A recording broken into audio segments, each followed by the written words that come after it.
Hello à toutes et à tous et bienvenue dans Journal d'une voix off.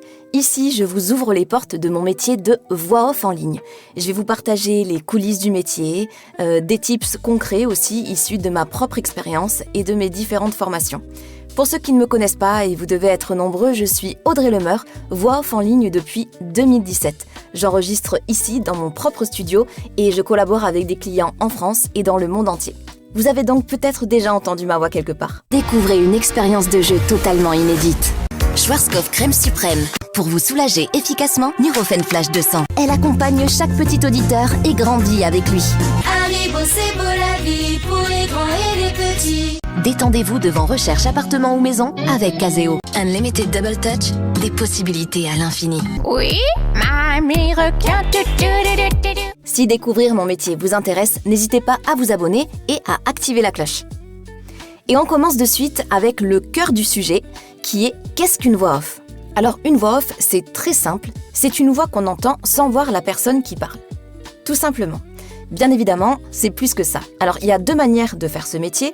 Soit on est comédien de métier, donc on va dans des studios extérieurs, on passe des castings, on est représenté ou non par un agent, et si on a assez de cachets, donc de contrats, on peut prétendre au régime de l'intermittence. Donc ça, c'est la première façon de faire ce métier.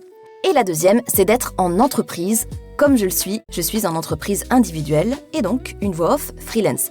Bien évidemment, c'est pas du tout la même manière de procéder puisque je dois gérer mes devis, mes enregistrements, mon studio. Il y a toute une dimension entrepreneuriale et chef d'entreprise que n'a pas un comédien.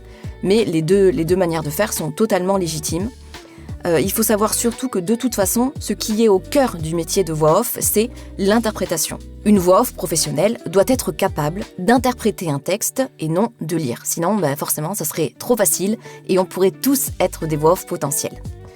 Ce qu'il faut, c'est rajouter du sens aux mots. Rajouter la bonne interprétation pour faire passer le bon message, selon bien sûr le brief de votre client.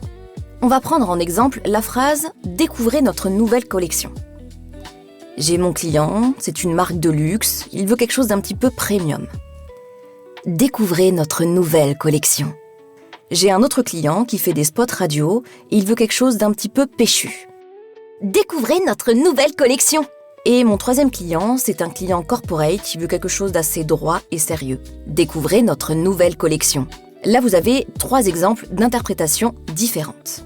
Alors, si vous avez compris que la voix off est là pour servir un message grâce à l'interprétation, vous avez tout compris. Je voulais aussi faire une petite parenthèse sur le fait de ne pas confondre la voix off, le doublage et les imitations. J'aurai l'occasion de vous en parler dans d'autres vidéos.